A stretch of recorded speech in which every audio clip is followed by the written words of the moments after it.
Now faith is the assurance of things hoped for, the conviction of things not seen.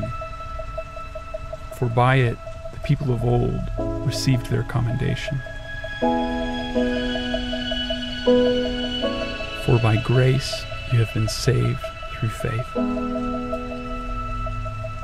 And this is not your own doing, it is the gift of God, not a result of works, so that no one may boast. For we are his workmanship, created in Christ Jesus for good works, which God prepared beforehand, that we should walk in them.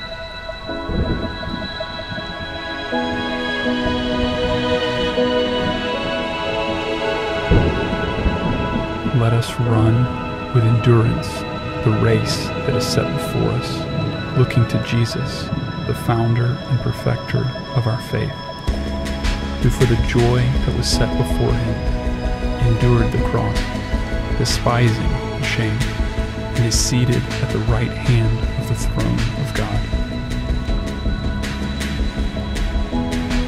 Do you not know that in a race all the runners run, but only one receives the prize? So run that you may obtain it. Every athlete exercises self-control in all things. They do it to receive a perishable wreath, but we an imperishable. So I do not run aimlessly.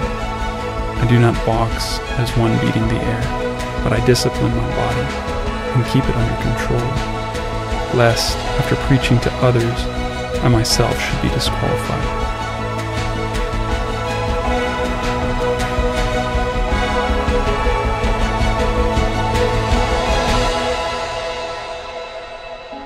I have fought the good fight. I have finished the race. I have kept the faith.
Key verse po natin, Ephesians chapter 6 verse 11. Sa ating pong monitor, nakalagay po dyan. Magbihis kayo ng buong kagayakan ng Diyos upang kayo magsitibay laban sa mga lalang ng dyablo. Napakahalaga po niyan, yung pagsusuot at pagbibihis. At napag-aralan po natin ng mga nakaraan ay at ang ating topic po, balikan ko po ulit, alipin tagapaglingkod sa iglesia. Ang tungkol po dito ay mabuting kawal ni Kristo. Ang pinaka-text po nitong ating pinag-aaralan sa 2 Timothy chapter 2 verse 3 and 4. At matatagpuan po natin dito, tatapusin po natin ito, mahaba pa siguro ito. At tulungan tayo ng Panginoon para mahimay-himay po natin ito. 2 Timothy chapter 2 verse 1 to 26, verse 1 to 13, ito po ay patungkol sa katatagan. Pinag-aralan natin na nung una, sinasabi natin kalakasan sa kanino nagmumula sa ating Panginoon yung biyayang nasa Kanya. Wala nang iba. Kung naglilingkod tayo, kumukuha tayo ng lakas sa tao, manghihina po tayo. Pero ang kalakasan pag sa Panginoon nanggaling, siguradong malakas po tayo. At hindi po tayo mapapagod, hindi po tayo magugulumihanan. Malinaw ang ating magiging kaisipan. At sa 14 to 26, ito'y tagubilin na papaano tayo lumakad na dapat nating malaman. Sa verse 14 to 26 na pag-aaralan sa mga susunod pa po yan. Mahaba-haba pa po. Okay, magpakalakas tayo sa biyayang na kay Kristo. Verse 1 po yan. At una, ang point po natin ay sa mga aral at doktrina, napakahalaga po niyan. Para kasi pag nagsimula ka sa tamang doktrina, ito'y lubos na biyaya na ito'y mapagyayaman mo. Kaya nahihiramin. Marami mga Kristiyano ngayon, Kristiyano na pero hindi alam ang tunay na doktrina. O yung talagang sound doctrine, sabi niyo po, sound doctrines. Mainam, napakagandang doktrina. Marami lumilitaw ng mga maling doktrina sa panahon ngayon. Pero marami nadadaya. Kasi po bakit? Worldly. Sabi niyo po, worldly. Okay. Pupuntahan po natin yan. Magtiis sa kahirapan, pangalawa. Pangatlo, huwag umayon sa sanlibutang ito, sa mundong ito, di ba? Kasi worldly ang kanilang doktrina, kaya sila natatangay. O dili kaya, sila po ay naghahangad sa mundong ito. Pero ang Panginoon, hindi niya hinangad ang mundo. Hinangad niyang paglingkuran tayo. Amen? Ibigay ang buhay niya para sa atin. Kaya pag titingin tayo kay pa sa Panginoon, mawawala ang lahat ng bagay na nakita natin sa mundong ito. Although naandyan yan, pero hindi yun ang buhay mo. Si Lord na ang buhay mo. Amen po ba? Okay, pinag-aralan po natin yon verse 1 to 4 po yan. Pero sa verse 5 to 6 na ating pinag-aaralan, ito po'y katuruan na illustration o narrative teaching na ating pinag-uusapan.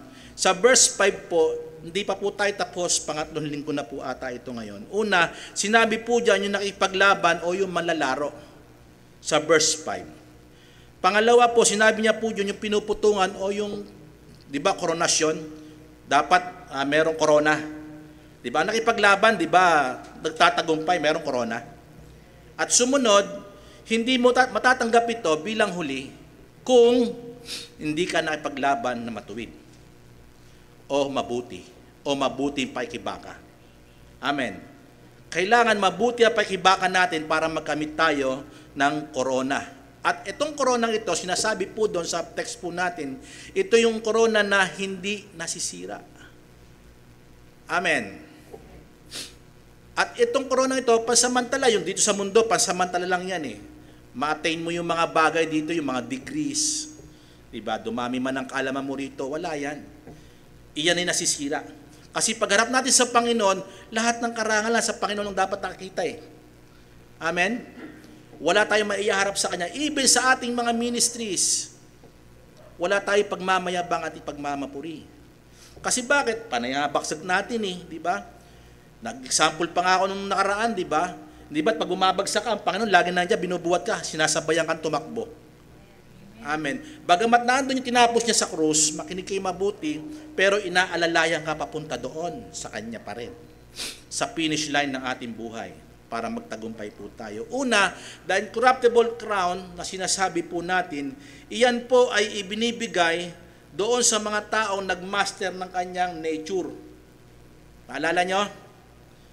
Ibig sabihin, yung sinusupil niya ang kanyang sarili, sabi niyo po sinusupil, hinahampas. Sana kasama po tayo dito. O hindi man tayo dyan, sinasabi ko nga, meron pang mga sumusunod. Yung the crown of rejoicing, yung tagapagdala, sila po yung meron tunay na kagalakan na hindi rin po masisira po yun. Kasi bakit? Dito pa lamang sa lupa, nagagalak na sila. Bakit? Ginamit sila ng Panginoon na mag-akay ng mga kaluluwa. Kaya nga sabi si Daniel, di ba? Sila ay mga matutuwid na nandun sa itaas, di ba? Nagkumikinang, nagniningning, na tagapagdala ng mga matutuwid. Bakit sila ay taga-akay? Hindi ba't pag nakakita ka ng sa dilim, makikita mo kumikinang? Yung bituin, di ba? Ganon pala tayo sa itaas. At sumunod, yung the crown of life, na tinapos natin nakaraan, yung crown of life, ito'y po'y binibigay doon sa napagtagumpayan niyang temptation. Sino po hindi bumagsak sa temptation? Bumagsak tayo, di ba? Pero naging Kristiyano ka, po pwede na maiwasan. Amen. Pero ang Panginoon, makinig mabuti, pag nakatingin tayo sa Panginoon, makikita mo yung perfection. Si Jesus Christ, tinempt siya sa lahat ng urit paraan, pero hindi siya bumagsak sa pagtukso ni Satan. Hindi lamang yung panahon sa 40 days siya nag-fasting, yung panahon hindi. Araw-araw habang nabubuhay siya, hanggat di pa siya namamatay, andun ang pagtukso ni Satan sa kanya. Hindi tumigil na hinanapan talaga siya ng ng paraan para siya'y mahulog. Crown of life. Ngayon, pang-apat, mahalaga po ito at dalawa na lang po natitira sa ating pinag-uusapan sa ngayon. Yung pang-apat ay the crown of righteousness. Pakibasa nga po ulit, sabay-sabay po ulit. Go. Ano ibig po sabihin yan? Ito'y putong ng katwiran. At ang katwiran na ito, mahalaga po ito. Bakit ito ginamit itong salitang ito? Meron pala tayong pwedeng tanggapin na crown of righteousness. Although talaga lahat tayo, yung righteousness si Jesus Christ sa atin. In-impart niya sa atin yung kanyang nature. At yung kanyang kamatayan sa krus, parang tayo na yung namatay doon. At yung ibinihis sa kanyang karangalan, ibinihis din sa atin yung katwiran na yon.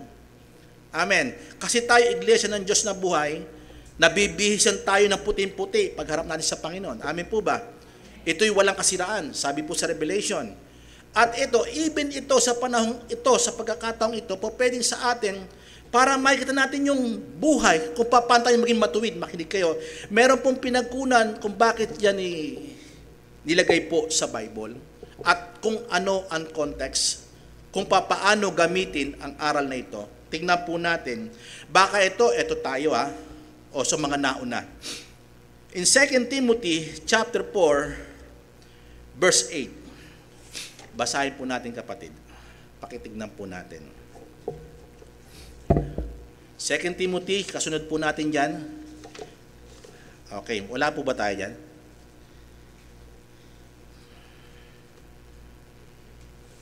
Okay. Buhat ngayon, yan na pala. Okay, salamat po. Buhat ngayon ay natataan sa akin ang putong ng katwiran. Si Paul, sinasabi ito kay Timothy habang siya'y nasa kulungan at isinulat niya po ito. Ibig ba sabihin dito, hindi pa naman siya kaharap sa Panginoon wala pa naman siya tinatanggap na crown Hello? Pero alam niya sa sarili niya kung bakit meron siya ng putong ng katwiran. Why? Meron pong sinasabi sa context na yan kung bakit siya meron ito sa panahon na yon kahit buhay pa siya. And even right now, kahit sa ating katatayuan sa ngayon, at buhay pa tayo sa ngayon, maaaring meron na tayo nito ngayon. Kasi ito, ibinibigay po ito, sasabihin ko po sa inyo, yung especially to those who love the sound doctrines. Yung crown of righteousness, ito'y ibinibigay po sa tunay na umibig at nagmamahal sa sound doctrines, sa mainam na aral, yung mahusay na aral, hindi sa madayang aral. Babasahin ko mahalaga po ito. Buhat ngayon natataan sa akin ang putong ng katwiran. Remember, si Paul ay ginamit ng Panginoon para gamitin siya na maglagay sa pundasyon, si Jesus Christ sa pundasyon, maglagay siya ng doktrina sa mga hintil. Kaya nahihiramen. Kaya po siya ginamit sa paglalagay sa pundasyon. Siya yung nagtayo sa pundasyon. Si Jesus Christ ang pundasyon, pero nagtayo po siya doon. At ito po ang sinasabi po natin na pag nagtayo, hindi po ito masusunog. Ito'y ginto. Ito'y mamahaling bato yung ginawa ni Apostle Paul. Kasi bakit? Nakatingin siya kay Jesus Christ. At yung gift na binigay ng Panginoon sa kanya, ginawa niya. Anong ginawa niya? Nagturo po siya. Kaya nahihiramen. Ito'y binibigay doon lamang sa nagmamahal na lubusan. Iniibig na lubusan yung sound doctrines. Tingnan po natin na ibinigay sa akin ng Panginoon. Bakit binigay na? Ibig sabihin, alam mo na sa buhay mo. Alam na mismo ni Apostle Paul na ibinigay niya sa kanya. Kasi itong time na to, alam niya na dito na siya mamamatay. Ramdam na ramdam niya na ang pagwalay niya sa lupang ito. At ramdam niya na maya-maya na andyan na ako sa piling ng Panginoon. At alam niya, God is always present. Kahit sa sitwasyon niya, buhay pa siya, meron na nakalaan na putong ng katwiran sa kanya. At sabi niya rito, na ibinigay sa akin ng Panginoon na tapat na hukom. Ang Panginoon natin, ang Diyos natin, ang Panginoon natin, tapat po yan. Kung ano ang ating inasik, yun ang ating aanihin. Kung yung ministry natin, pinag-inam natin, aanihin po natin yun sa harapan ng Panginoon. Kung hindi natin minabuti ito, ano tatanggapin natin? Hindi rin mainam. Pero ligtas ka, naalala nyo? Hello, dangan lamang, ang nangyari ay nasunog ang mga gawa. Si Paul hindi nasunog, alam niya hindi nasunog. Kasi bakit? Hindi nga ako sumusuntok sa hangin eh. Hindi ako tumatakbo sa wala. Hello? Hindi ako nakikibaka sa wala. Ako yung nakikibaka ng tama ang aking pinupuntahan. At tama ang direction. Bakit? Sumusunod ako sa Panginoon. Can I hear amen? Dapat ganun din po tayo. Tingnan po natin, nahukom sa araw na iyaon, pero sa kanyang sarili, alam niya na meron na siya. Hindi lang discernment, but alam niya yung kanyang ministry, hindi niya pinabayaan. Even to death, nagtuturo siya. Even sa kulungan, kahit nakapangaw ang kamay niya, nagsusulat siya. Hindi siya mapipigilan. Amen. Kaya alam niya alam niya sarili niya, pero ngayon, tanungin tayo, halimbawa, ano ang matatanggap natin sa Panginoon? Siguro ang daming question mark, nagagawa ko ba, Lord? Diba? Kung gegridan tayo, sinasabi natin, gegridan tayo, ano yung ginawa ko sa ministry ko? Ako, sa sarili ko, gegridan ko, ano kaya ako? Dapat may personal examination. Pagdating ba ng time, minahal ba natin talaga ang doktrina? Ito po, sa bandang huli po kasi yun eh. Sabi niya, at hindi lamang sa akin, kayo daw po, hindi lamang sa kanya. Ito'y nire-refer niya sa lahat ng nagmamahal dito. Sabi niya rito, hindi lamang sa akin, kundi lahat din naman ng mga naghangad sa kanyang pagpapakita. Anong ibig sabihin po dyan? Ang doktrina na ibinigay ni Apostle Paul sa atin at binigay ng Panginoon kay Apostle Paul at ito'y nasa sa atin, ano yung pagpapakita dyan? Doctrines of? Yung huli po, ano yung pagpapakita? Rapture po yan. Hello? Hello? Marami nagmamahal dapat tayo doon sa mga naghahangad sa pagbabalik ng Panginoon. Amen? Hello? Yung pagpapakita, ibig sabihin, sa takdang panahon na pagbabalik ng Panginoon. So, ito'y sound doctrines. Ito'y napakainam na doktrina. Hindi lamang kay Apostle Paul naghihintay. Parang hindi siya nang hinayang. Hindi ko nakita yung pagbabalik ng Panginoon na. Hindi siya nang hinayang doon kasi alam niya may putong siya kahit di niya maranasan yung pagbabalik ng Panginoon personal. Alam niya sa sarili niya na itong ginagawa ko ay tamang-tama. Kasi marami pa. Ayun hindi lamang ako, kundi silang naghihintay sa pagpapakita ng ating Panginoon. Yung doktrinang ito, ilang beses sinulat ni Apostle Paul. Even doon sa Corinto, yung papalitan yung katawan natin ng pagbabalik niya, Thessalonian, gaano siya katindi o gaano siya kasidhi doon sa aral na ibinigay sa kanya ng Panginoon. At mantakin niyo po, makinig kayo mabuti, wala siyang sinayang na oras si Apostle Paul. Even doon sa kanyang nakagat ng ahas, di po ba? Hindi niya inaano yung buhay niya. Ang alam niya, gagawin niya itong tungkol na binigay sa kanya ng Panginoon. Amin po ba? At sinasabi niya rito sa paghahangad, o naghahangad sila, tayo, o maaaring tayo, tatanggap tayo ng putong ng katwiran sa panahon na yon kasi alam na natin ngayon, ilagay natin yung pesto natin kay Apostle Paul. Tayo ba pag nagdodoktrina, ayan na naman si pastor, doktrina na naman yan, ang haba niyan. Paano ka magkakaroon ng putong ng katwiran kung hindi mo minamahal ang mga doktrina? Sa personal life mo, gusto mong mapakinggan yung mga pangit na bagay. Alam niyo po sa mga naunang verses po dyan, diyan po sinabi yung salitang mga, pagdating ng panahon, Timothy, hindi na nila mamahalin ang magaling na aral.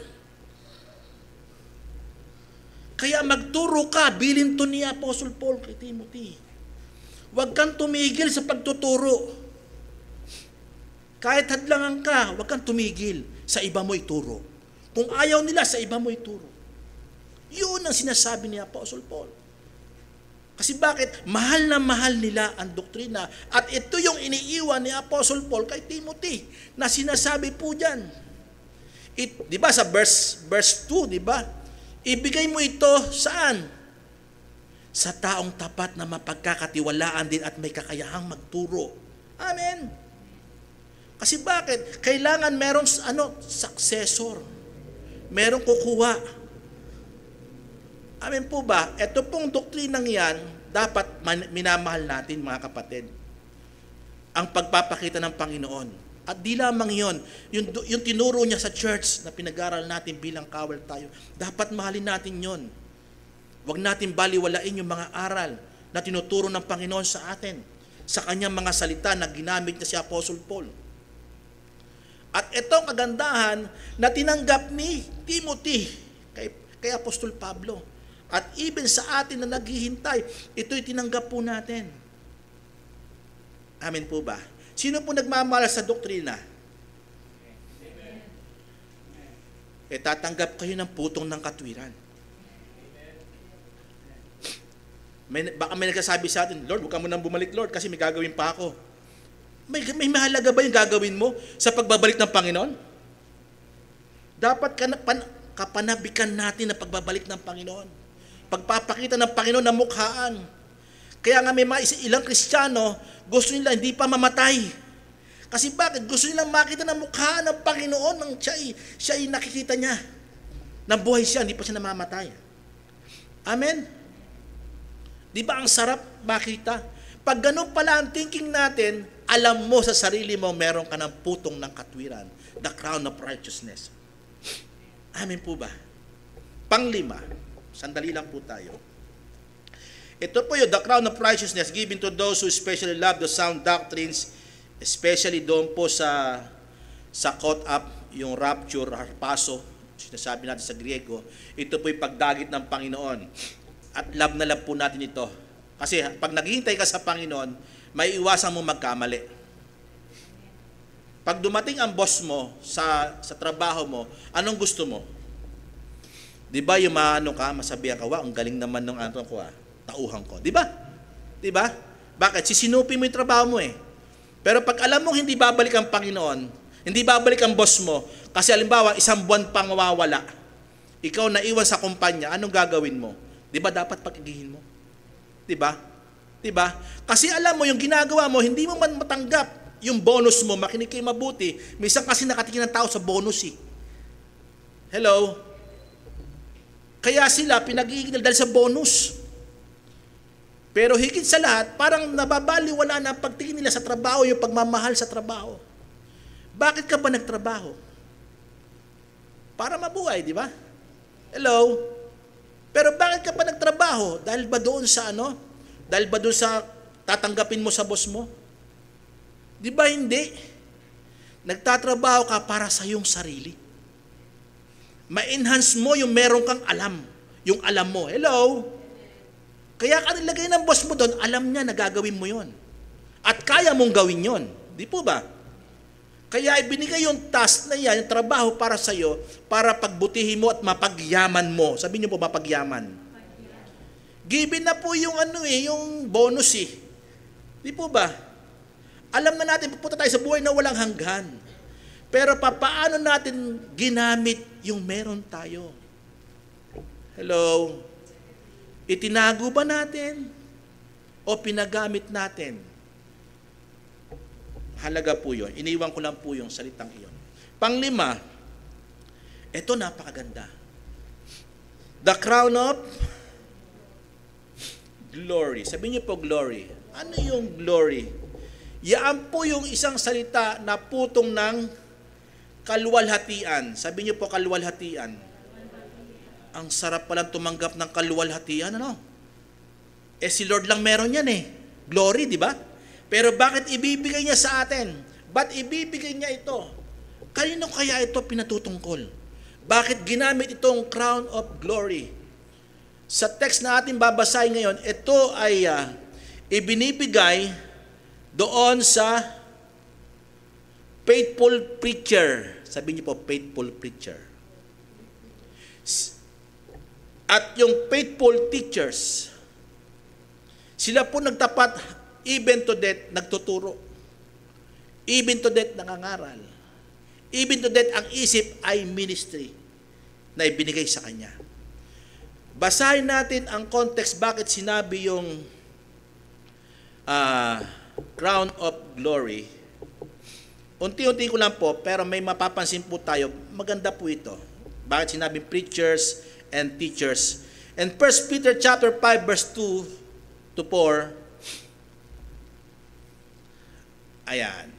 Sabi niya, pangalagaan nyo ang kawan ng Diyos na nakanino? Nasa atin. Sino po ang sinasabihan dito ni Pedro? Ang sinasabihan ni Pedro dito, yung mga tagapanguna. Yung mga tinuruan niya na maging leader, kasi siya po apostol At sabi niya rito, ang kawan ng Diyos na nasa inyo. Kaninong kawan? Kawan ng Diyos. Mahalaga po ito kasi sometimes, ang tingin ng mga teachers, preachers, pastor, leaders, makinig kayo mabuti, ang tingin nila sa sarili nila, sila yung head. Hindi natin alam, ito'y sa Diyos. Ito lang ay pinagkatiwala sa atin. Amen. Hindi natin pag-aari ang kawan. Huwag niyong ariin ang kawan. Huwag nating ariin ang kawan. May isa pang salita, makinig kayo mabuti. Ito, may nagsalita po nito. Hindi ako pag-aari ng church. Pag-aari ako ng Diyos. Gagawin ng Panginoon ang gusto niya sa akin, pinagagawa niya. Amen. Amen. Amen po ba? Amen. Kasi bakit? Kung tama pinagagawa ng Panginoon sa'yo, gawin mo. Kasi ang nagmamay-ari ng church, sino? Ang Diyos. Kaya nga tayo, iglesia ng Diyos na buhay. May function tayo bawat isa sa atin. Amen. Iginagay tayo ng mga pastor. Amen po ba? Itinatama tayo ng pastor. Amen po ba? Pero ang pastor o teachers, hindi dapat siya ang nagmamay-ari. Pinagkatiwala lang sa atin ito. Ang kawan.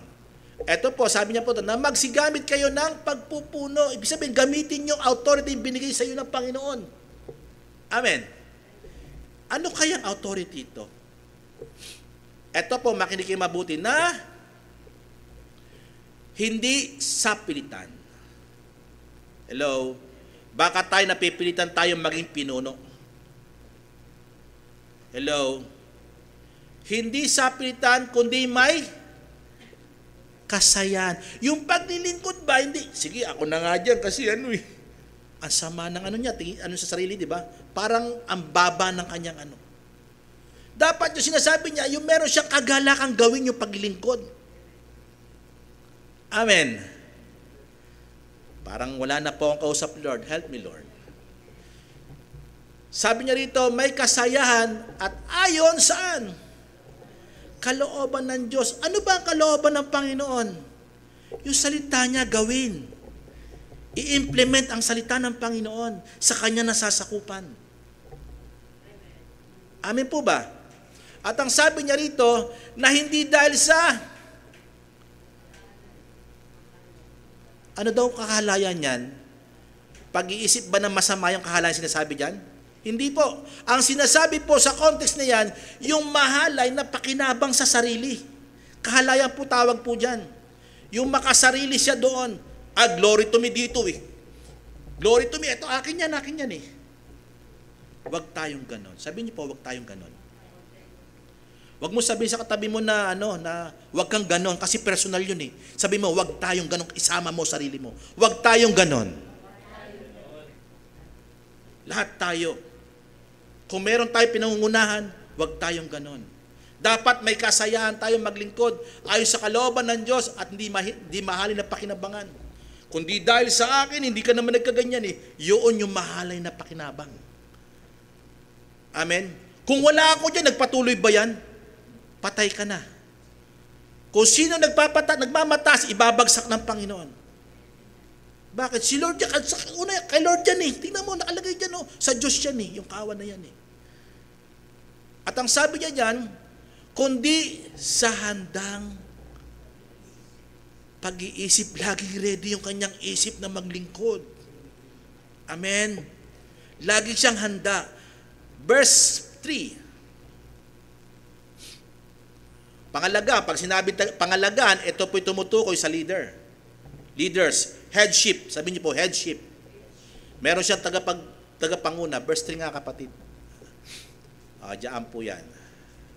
Na hindi naman nagaya na kayo'y mga pagpapanginoon sa pinapangasiwaan. Ibig sabihin parang, kailangan mo sumunod. Pag hindi, aalisin kita. Patay na. Hindi ganon ang sinasabi ng Bible. Hindi ganyan pamumuno. Kundi handang mag-isip kung ayaw niya, di may gagawa ng paraan. Handa kasi siyang mag-isip.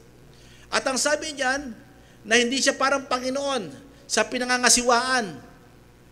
Ipinagtatagubin sa inyo, kundi kayo'y maging mga uliran ng kawan. Pag sinabing uliran, tagapanguna na sinusundan na mabuti. Hello? Sabi niyo po, sinusundan na mabuti. Ibig sabihin, ito'y mabuti ang kanyang trabaho. Yung pinaka-leader ng church. Mga pastor, kami na mga pastor. Amen po ba? Maging magandang example.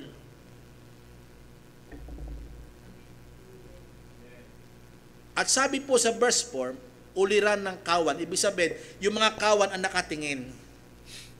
May mga ibang salita pa sa iba-ibang yung proud sila na maging sila, relihiyoso sila. Hindi sila proud na maging leader ng church. To the point, ibibigay nila ang pagpatay alang-alang sa relihiyon. Pero mali. Dapat sila ang magbigay ng buhay alang-alang sa mga kapatid, alang-alang sa ibang tao, alang-alang sa kawan. Amen. Ganda example ni Paul din di ba? Okay, verse 4. Na pagkahayag, tignan po natin to, tignan natin mabuti, nung sinabi doon, ito yung kawan ng Diyos, pangalagaan nyo sila, pangasiwaan nyo sila, na may kasayahan, na hindi sa masariling pakinabang, mahalay na pakinabagan, kundi sila ay may mahandang pag-iisip na gampanan nito. Ano sabi niya dyan? Bakit dapat niyong gawin ito? Sabi ni Apostol Pedro. Sabi niya, at pagkahayag, sabi niya po pagkahayag, pag dumating ng time na ang Pangulong Pastor, sino to? Si Jesus Christ, ang Panginoong Yesus, pagdating ng panahon, pagkahayag niya, nagpakita na siya, ay magsisitanggap tayo. Sabi niyo po, magsisitanggap. Sino to magsisitanggap na ito? Ang magsisitanggap nito, yung mga leaders, pastors, evangelists, teachers. Amen. Ito po sila. Sila po yung tatanggap ng di masisirang the crown of glory. Hindi masisirang kalwalhatian. Natatanggapin sa Panginoon. Bakit? Pinamunuan mo ng maayos ang church. Amen? Maaring isa tayo dito. O maaring sa mga una pa natin. Tagadala kayo, kaya nga ang church may tagadala eh. Ang mahirap, may tagadala, may taga-alis. Huwag tayo magpapatalo doon. Amen? Dapat magdala tayo na magdala para ikay merong tunay na crown of rejoicing. Amen. At ngayon, kung sinusupil mo sarili mo, incorruptible crown po yan. Hindi ka na kayang gibain. Bakit? Ikaw ay matured na. Bakit? Tagapagturo ka na, nasa ano ka na, nasa fathering stage ka na. 3 stages, sinuro ko po yan, 3 stages of maturity of Christian eh. Sanggol, kabataan, at fathering, di ba? Eto, fathering po yan eh. Nagtuturo po yan. Hindi lang po ito nagtuturo, makinig kayo mabuti, kundi ang buhay niya ay itinuturo para ibigay sa tatanggap. Iniaalay ang buhay para doon sa kanyang tupa. Amen. Ang ganda example si Jesus Christ. Ibinigay niya ang kanyang buhay alang-alang sa kanyang mga kaibigan, di ba? Sinabi sa diyan na, at gayon din naman inaalay ng pastol ang kanyang buhay alang-alang sa mga tupa. Siya ang nakikibaka. Amen. Yun ang dapat natin tingnan ng Panginoon, gayahin natin. Amen po ba? Di masisirang putong ng kaluwalhatian, ito po'y ibinibigay doon sa faithful. Sabi niyo po, faithful. Given to faithful preachers or teachers, pastors. At kung ikay nakikinig din dito, kung ikay tagapagturo, tiyak tatanggapin mo to yung di nasisirang putong ng kaluwalhatian. Pag ikay naging tapat sa iyong ministry na pagpapakain, hindi lang po pagpapakain, kundi yung buhay mo, pinapakita mong good example, mabuting kawal ni Kristo. Amen po ba? Sunod, in 2 Timothy chapter 4 verse 1 to 2, ito po yan, tingnan po natin, si Apostol Pablo, ito'y ibinigay niya kay Timothy bilang kahalili. Sabi niyo po kahalili. At alam niya, pagdating ng time, pag namatay siya, dapat merong leader na hahawak ng kanyang mission. Kasi kasama niya to sa mission niya, kada mission niya, kasama niya si Timothy. At ngayon nakakulong siya, eto na sinasabi niya, bandang huli ng kanyang buhay. Ipinagtatagubilin ko sa iyo sa paningin ng Diyos at ni Kristo Jesus na siyang hukom ng mga buhay at ng mga patay sa pamagitan ng kanyang pagpapakita at sa kanyang kaharian. Makinig kayo mabuti, verse 2. Ito po ang gusto ko. Ipangaral mo ang salita. Ito'y sinasabing ituro mo at mangaral ka bilang isang tagapanguna. Kasi wala ako, nakakulong ako at hindi ko alam kung bukas, mamaya, mamamatay na ako. Kaya huling habilin po ito ni Apostle Paul sa kanya. At ang sabi niya rito, makinig kayo, ito sinasabi niya, magsikap ka. Sabi niya po, magsikap. Magsikap ka sa kapanahunan at sa di kapanahunan. Ano ibig po sabihin dito, mga kapatid? Gawin mo ang tungkulin mo, napapanahon man o hindi. Tama bang pumunta ako doon? Hindi. Dapat mong gawin yon. Kasi bakit? Kailangan mo ipangaral yon. Kailangan mo sabihin yan, yung aral. Yun yung sinasabi ni Apostle Paul dito. Sa lahat ng pagkakataon, huwag kang tumambay. Huwag mo sabihin na hindi pa panahon doon. Halimbawa, sa kamag-anak mo, hindi pa panahon eh. Anong hindi panahon? Magsikap ka sa kapanahunan at sa hindi kapanahunan. Ibig sabihin, mangaral ka. Napapanahon man o hindi, mangaral ka ng mangaral ng mangaral ng mangaral. Bakit? Samantalahin mo makapangaral. Bakit? Binigyan ka ng Panginoon ng gift, inanoint ka ng banal na Espiritu. Hindi takot ang tinanggap natin sa Panginoon, kundi sound of mind. Naalala nyo? At ang sabi niya rito, yung dito, minsan kasi ang pagsawata, ito, basahin natin. Sumawata ka, sumuway ka. Minsan kasi, pag sumasawata tayo, o pag nagko-correct tayo, ay hindi pa panahon eh.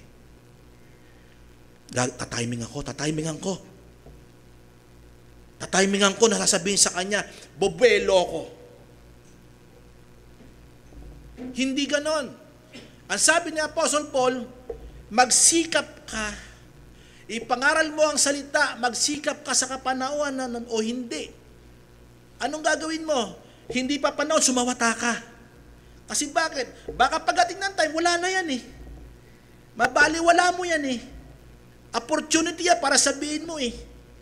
o sa panahon man ng kanilang dapat i-correct mo na. Kaya nga ang pangangaral, it is a correction. Ang sabi ni Pablo, ang salita ng Panginoon ay mapapakinabangan, makapagtuturo, magsasansala sa maling aral at pagtutuwid sa likong gawain upang ang mga lingkod ng Diyos ay maihanda. Amen po ba? Kaya nga sumawata ka, sumaway ka. Karamihan ng church ngayon hindi na sumasawata. Pag nagkakamali, binabaliwala na. Sabihan mo, sabi ni Apostle Paul, napapanaon o hindi, huwag kang bumuelo. Sinasabi ni Apostle Paul, huwag. Ito gawin mo, sa panahon o hindi, gawin mo ito. Kasi bakit? Leader ka. Tagapanguna ka. Sa'yo na nakaatang ang mga 5 churches na ating pinuntahan. Hello? Overseer ka na dyan. Makinig kayo, sabi niya rito, mangaral ka na may buong pagpapahinuhod at pagtuturo. Pag sinabing buong pagpapahinuhod, yung buong sikap mo, yung buong buhay mo, inilaan mo po doon. Hindi sa kayabangan. Yung pagpapahinuhod, isang salita po dyan, yung hindi mayabang. Hello? Buong sikap mong ginagawa ang tungkulin mo. Kung hindi ka pakinggan, okay lang. Kung pakinggan ka, okay lang din. Kahit pa paano nagawa mo ang tungkulin mo. Pero sinasabi natin yun, pero hindi kahit pa paano. Ito'y katungkulan mo. Amen? Kasi pagsalita kasing kahit pa paano, parang list yun eh. Diba? Dapat ginagawa natin yung buong buo. Amen? Tuloy po natin, may verse pa po dyan sa pang-anong yan.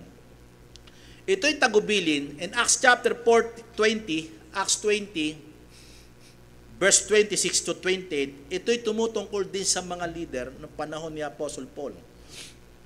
Kaya nga, pinatototohanan ko sa iyo sa araw na ito na ako'y malinis sa dugo ng lahat ng mga tao. Tuloy po natin. Verse 27.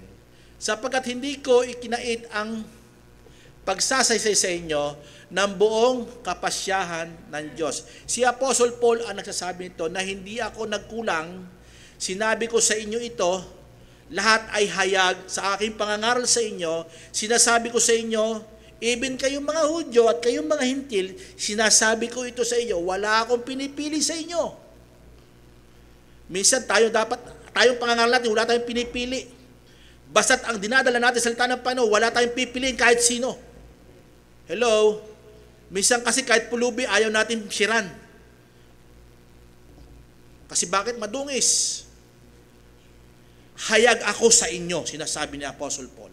At sabi niya, sapagkat hindi ko ikinaik ang pagsasaysay sa inyo ng buong kapasyahan ng Diyos, verse 28, eto po siya, sinabi ko ito sa inyo, eto ang bilin. Ingatan ninyo ang inyong sarili. Ano kaya tungkol sa sarili ba yan? Ano kayang sarili? Liliwanagin po natin yan. At ang buong kawan, nasa kanya'y ginawa kayo ng Espiritu Santo. Sino gumawa? Gawa ng Espiritu Santo na ilagay kayo saan? Sa kawan. Hello? Hindi ang kawan ang inilagay sa atin. Tayo ang inilagay sa kawan. Kaya nga dapat tayo may ginagawang kabutihan dito. Ang sabi niya dito, ingatan niyo ang inyong sarili. Ano ibig sabihin dito? Sarili. Sabi niya, Espiritu Santo, papaliwanag ko yung una dyan mamaya, babalikan ko po yan mamaya. Mga obispo, ibig sabihin yung kilang overseer, makinig mabuti, upang pakainin ninyo ang iglesia ng Panginoon. Ano ibig sabihin pakainin? Alagaan. Na binili niya ng kanyang sariling dugo. Take note po dito, sinasabi niya rito, binili niya kayo sa kanyang sariling dugo. Bakit sinabi, papaliwanag ko po ito ngayon, bakit sinabi sa 28, ingatan ninyo ang inyong sarili? Kasi pag iningatan mo yung sarili, damay ang kawan. Ano ibig sabihin dito? Parehas lang kayong kawan. Hello? Hello? Kung minamahal mo ang iyong sarili, minamahal mo yung kawan. Kasi iisa kayo sa Panginoon. Iisa ang tumubos sa inyo. Iisa ang tumubos sa atin. Hindi po ito yung salitang, ingatan ko ang sarili, pabayaan ko ang kawan. Kasi iisa tayo sa Panginoon. We are one with Christ. Amen? Kaya nga sinasabi niya rito, yung ingatan niyo yung sarili, kung iyan ay katawan ni Kristo, katawan ka din ni. Hello? Hello? We are one body. Christ is the head of the church. Amen po ba? Kaya anong ibig sabihin dito, ingatan mo? Kung iniingatan mo yung sarili mo, ingatan mo yung kawan. Kasi parte ng buhay mo yan. Hello? Kung wala yan, wala ka. Kasi ikaw ang nilagay dyan.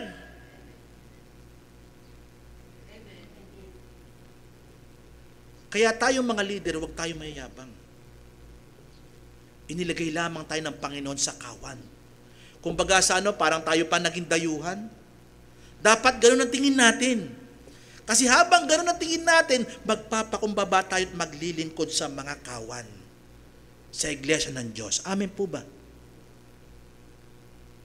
Parang galit yata kayo sa akin. Sabi niyo po, ingatan ng kawan. Kasi inilagay tayo dyan. Tayo inilagay dyan para pangunahan sila. Hindi sila ang inilagay sa atin.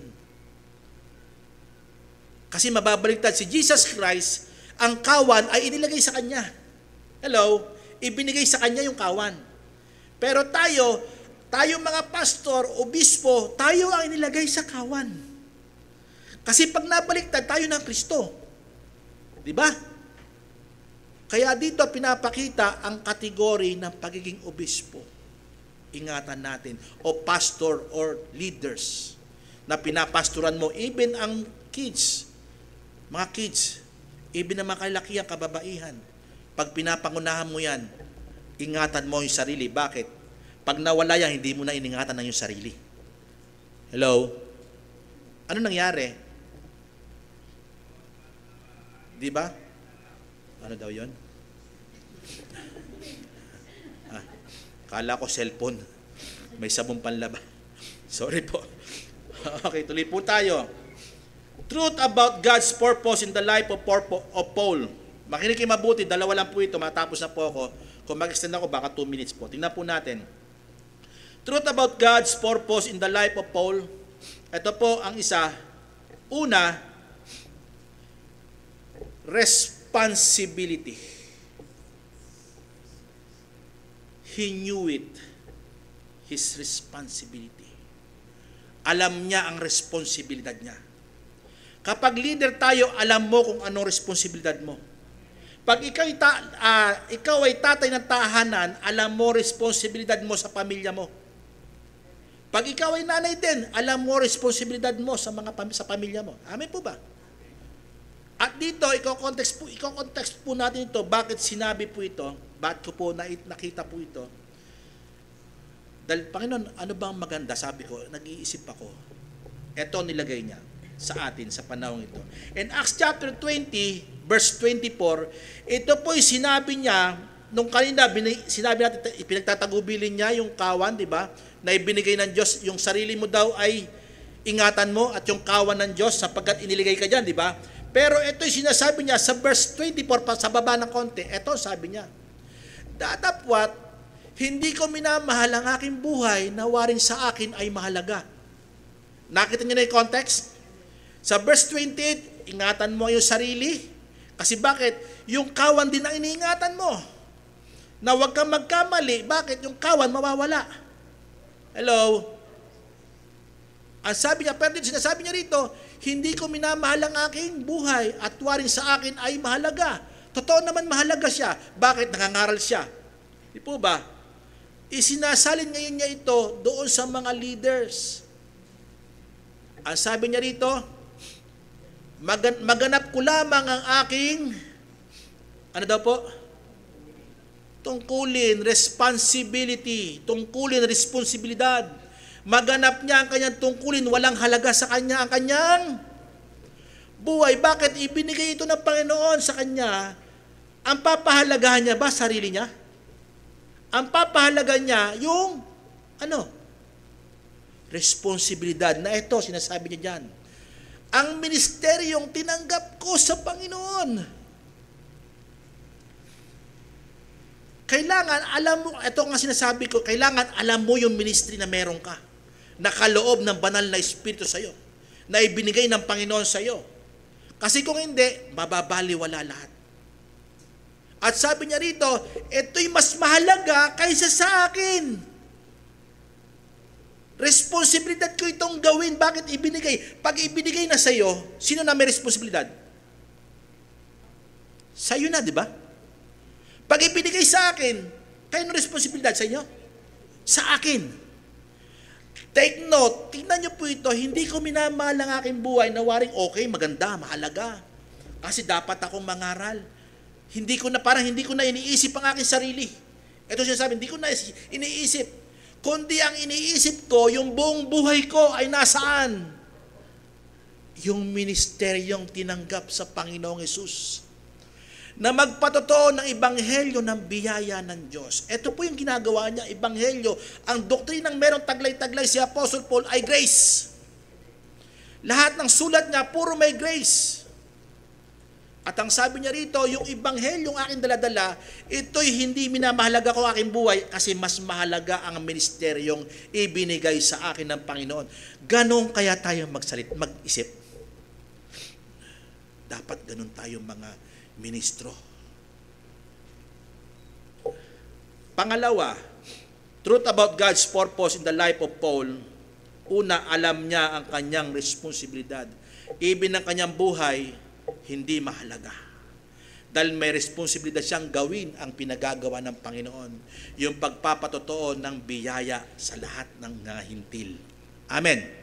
Kaya hindi niya sinayang panahon niya, lahat ng makausap niya, lahat ng makita niya, makadaupang palad niya, sinasabi niya yung grace. Amen.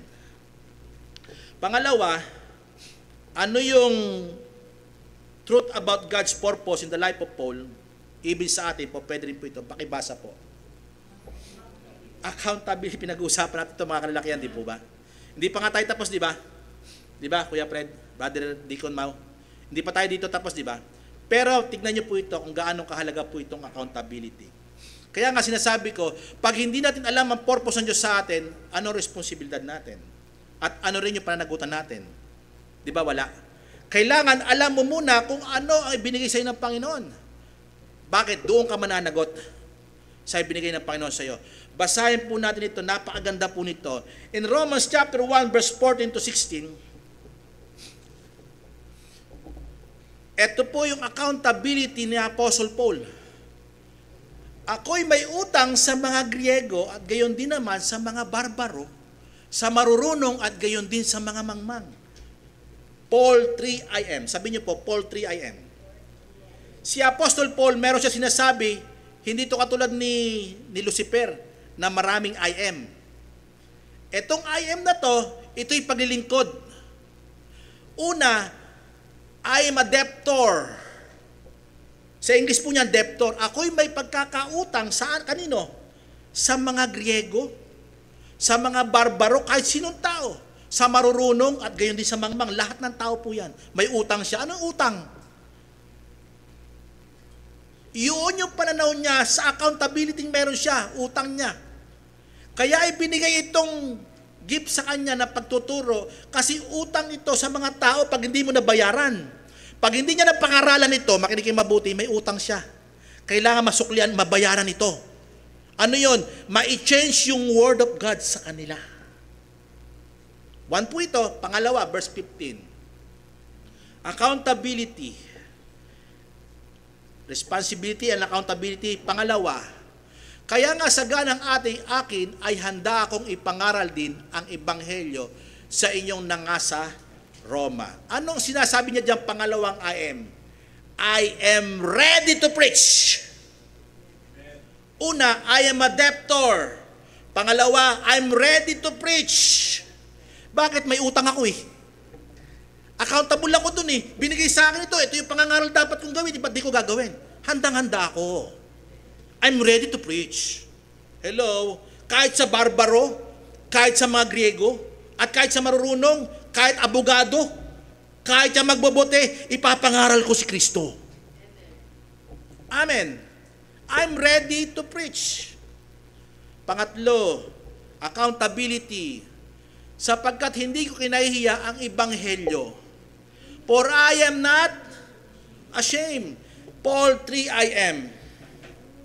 I am a debtor. I'm ready to preach. I am not ashamed. Kasi bakit sinabi niya po ito? Kasi bakit? Po, pwede kang mahiya. Ang yaman yan marunong yan ako bobo Hindi. Kaya dapat, alam mo, may utang ka, accountable ka dun. Hindi ba't pag may utang ka, accountable ka? Hello? Pag may utang ka, alam mo, magbabayad ka. Diba? Utang niya ito, tingin niya sa sarili niya, may utang siya sa mga tao. Bakit? Ministry ibinigay sa kanya ng Panginoon na dapat niyang ipangaral sa lahat ng mga hintil. Griego, Hudyo man niya, po pwede. Sa Romano, yun ang ginawa niya. Sa marurunong at hindi. Amen. Sabi niyo po, accountability. Tingnan niyo po yung purpose ng Lord sa kanya. Yung accountable siya sa lahat ng tao. Sa atin, saan tayo accountable? Sa atin nga lang church dapat accountable tayo. Amen po ba? Wala kang pakialam. Dapat, ang sabi ng Bible, hindi tayo nabubuhay sa pangsarili lang. Bakit? May kasama ka araw-araw. Pamilya, trabaho, kapitbahay, school, church. Amen. Accountable po tayo sa lahat. Amen po ba? Gaya ni Apostle Paul. Conclusion, ay iglesia ng Diyos bilang mga kawal at manlalaro, paano tayo lumalaban? Paano tayo dapat lumaban? In 1 Timothy chapter 6 verse 11 to 12, ito po ang sabi niya. Bilin ito ni Apostol Pablo kay Timothy sa huling bahagi ng chapter. Ang sabi niya, chapter 6 verse 11 and 12. Ayan. Datapwat ikaw o tao ng Diyos, si Apostle Paul, sinasabihan niya si Timothy, tumakas ka sa mga bagay na ito. At sumunod ka sa katwiran, mabuting kawal. Sumunod ka sa katwiran.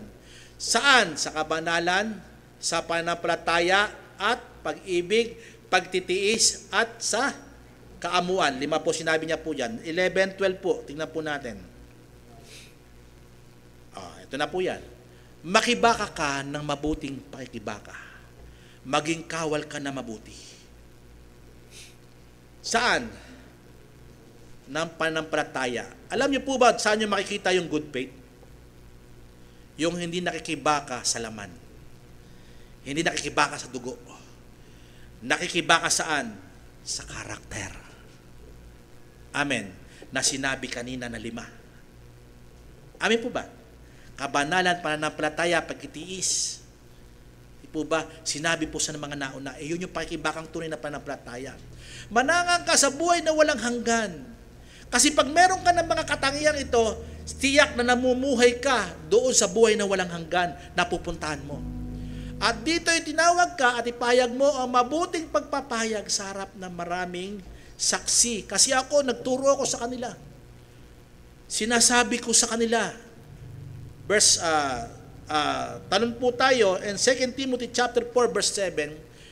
Kanina, sinasabi niya, ito sa iyo, ibinibiling ko. Huling tagubilin na po yun, chapter 6. Pero bakit? Ito ang sinasabi ko, ako muna. Accountable si Apostle Paul doon sa kanyang tinuturuan kay Timothy, sa Timothy. Sinabi dito ni Paul, sabi niya, nakibaka ako ng mabuting pakikibaka. Alin ang nauna? Chapter 6, chapter 4. Nauna yung chapter 4 na sulat, di ba? Bakit inuna ko yung kanina? Ito kasi yung tagubilin na kay Timothy. Pero ito nagpapakita ng good example si Apostle Paul. Sinasabi niya sa chapter 4 na ito, nakibaka ako ng mabuting pakikibaka. Bago niya sinabi, makibaka ka, sumamata ka, umalis ka sa mga bagay na ito. Mamuhay ka sa buhay na walang hanggan na meron ka. Ipamuhay mo ang pangangaral ng pagtitiis, kaamuan, kabanalan, pananampalataya. Ito po yun. Sabi niya, bakit? Sinabi niya yun sa uli.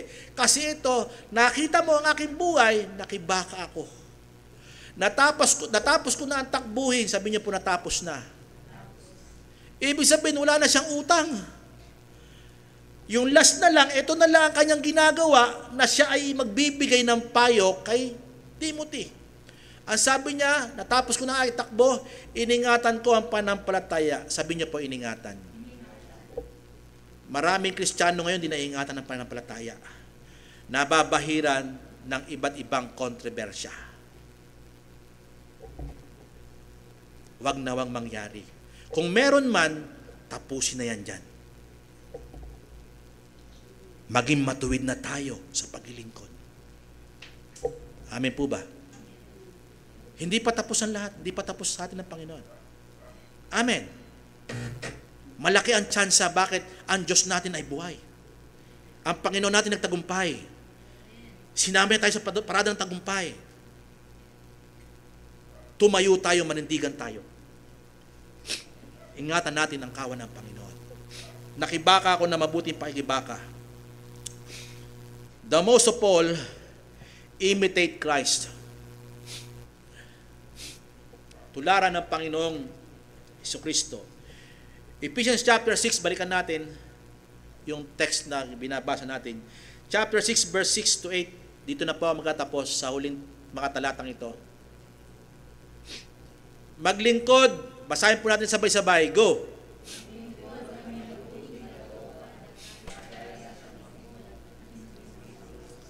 Reflection.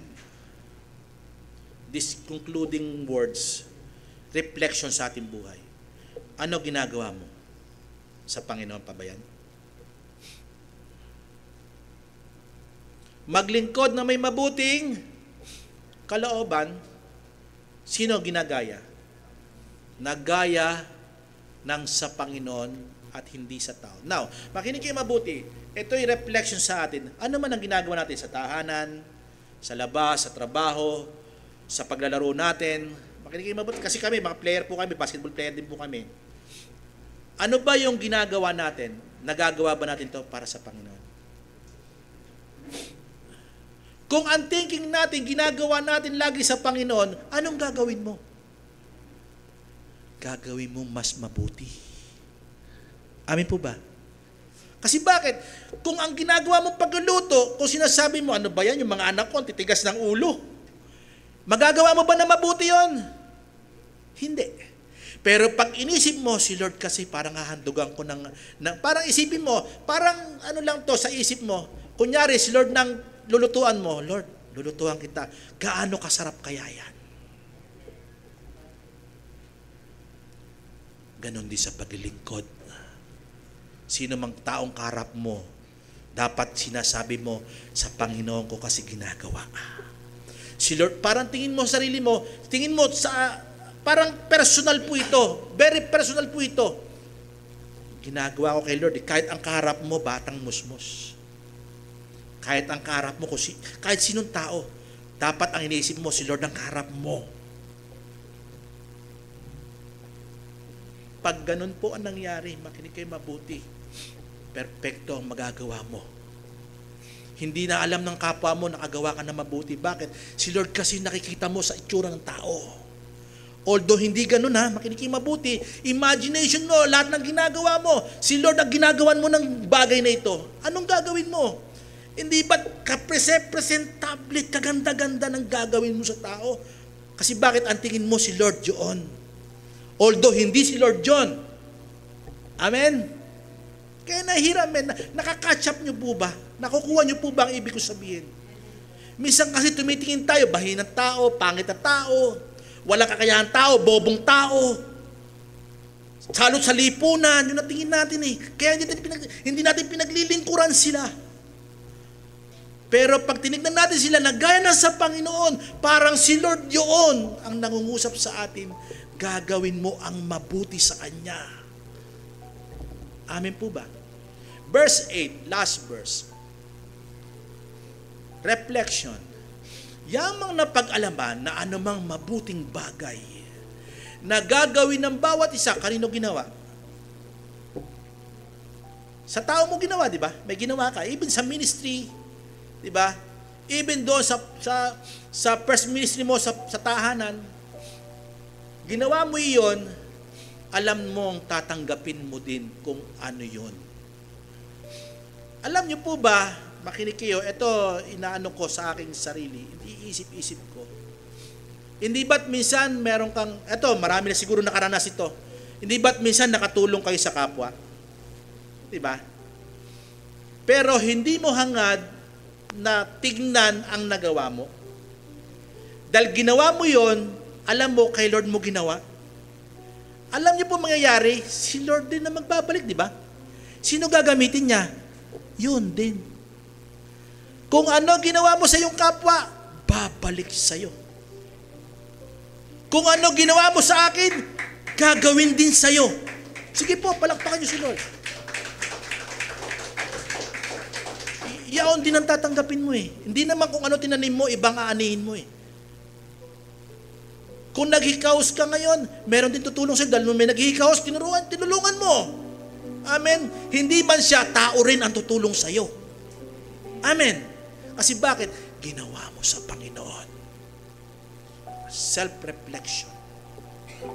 Ano ang ginawa natin sa Panginoon? Lahat ba na nakikita mong tao, tingin mo ba yan, walang halaga? Hindi mo alam, napakahalaga niyan sa Panginoon. Even ang mga kaaway, dapat naging mahalaga sila sa iyo. Why? Bakit ko sinasabi ito? Kasi diyan makikita ang purity of your heart.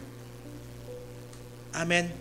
Naglilingkod ka, hindi sa tao, kundi sa Panginoon. To God be all the glory.